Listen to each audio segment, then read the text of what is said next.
Hello, welcome back to the Mayhem Lab. Today I wanted to recant a conversation I had with Steve Haworth regarding implants and body modifications.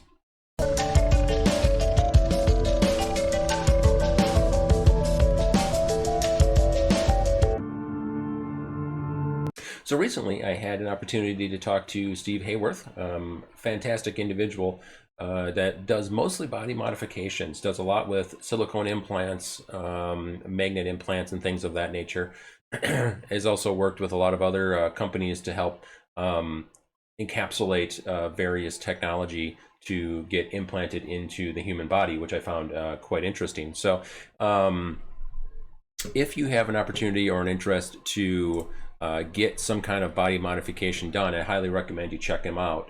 He's at, I can put a link in the description. It's just stevehaworth.com.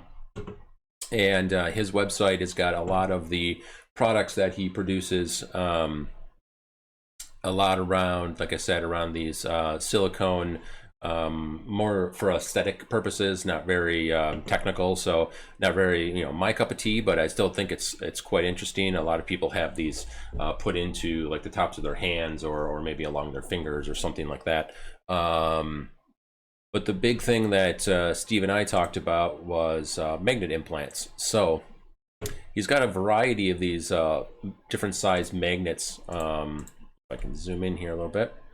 But he's got a bunch of these different magnets that he kind of creates, doesn't build the magnet, but takes the magnet and actually encapsulates them in silicone, so that way it's safe for implantation, and has also worked to create sort of a process around how to do it, trains a lot of the individuals that do these types of implants. So very knowledgeable, great guy. We had a great conversation. So very happy we did that. And it was fun. It was interesting because I never really had thought about getting a magnet implant before. I usually stick to RFID or NFC chips, since to me they represent a practical purpose, right? Not in it for the sort of aesthetic reasons. You can't really see my implants. But after talking to Steve and understanding the procedure and everything that happens, sort of how it will go down of, preparation, the actual insertion and aftercare and everything like that, I went ahead and decided to do a magnet implant. So after the talk that we had, I went ahead and got a magnet implant here.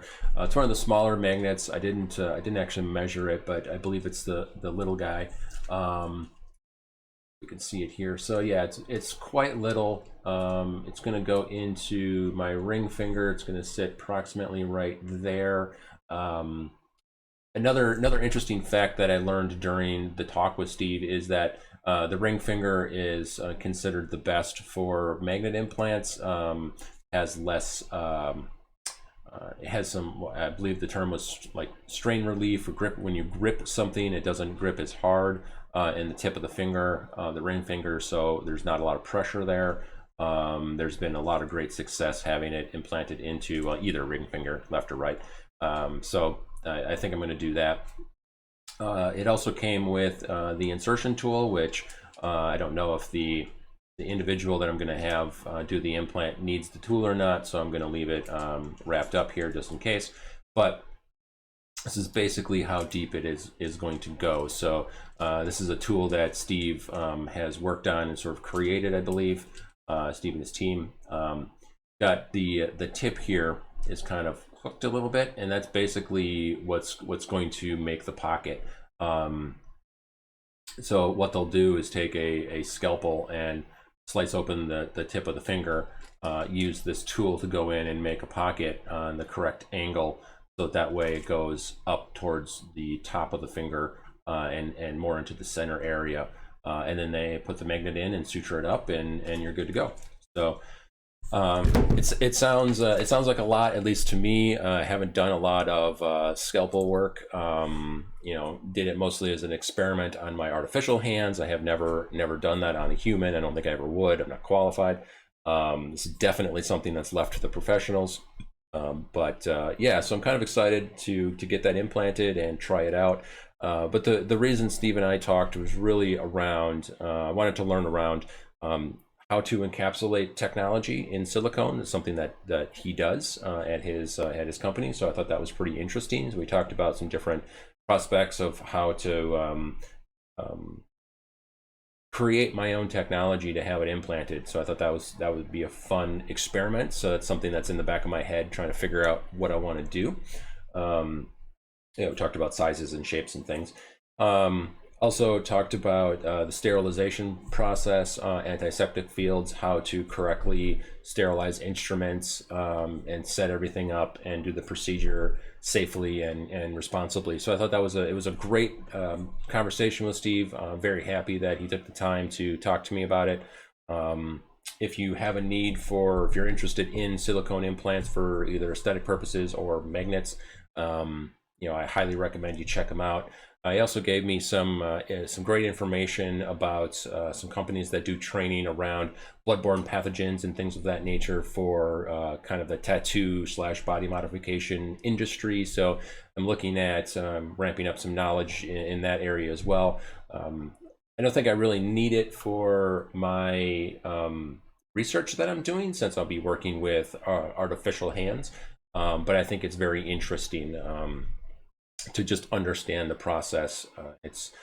To me at least, it's less scary. I never really wanted to get the tip of my finger cut open and a magnet shoved in it. That sounded quite dangerous, but after talking to Steve and understanding the process, knowing how it works, knowing what the aftercare looks like, it doesn't sound as scary anymore.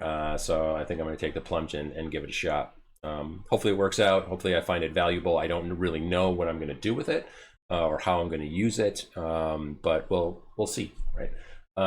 Also been working on a couple of other things here in the lab, specifically around 3D printing and creating my own bone structure for my artificial hands. So that should be pretty interesting.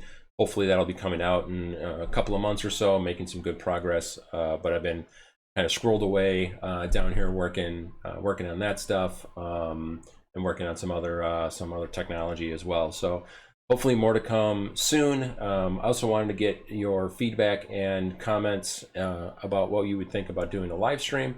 Been doing a lot of experimentation here in the lab myself. Haven't been really putting it out because it was mostly just kind of tinkering, trying new things. So I was thinking of possibly doing a live stream. If you would be interested in participating or watching that, and let me know in the comments, and maybe we can set something up. Also had some really great comments lately about unlocking some of the RFID chip issues that I had in the previous video. So I'm going to be trying that here relatively soon, and hopefully putting out some information as to how we can test those chips. I got some new RFID readers and writers in as well to play with. So yeah, so hopefully soon we're going to jump back on that bandwagon. We'll try not to let it lapse so long this time, but let me know in the comments what you think. Hopefully you found this interesting. If you have a magnet, or if you have experience implanting magnets, let me know. I'd be interested to hear what you use them for. And hopefully when I get it done, I'll send you an update. But thanks for watching, and I will see you soon. Thank you for watching this episode of the Mayhem Lab. If you've enjoyed this video, please click like, and we will produce more videos like this one. Also, please consider clicking subscribe so you don't miss our latest content.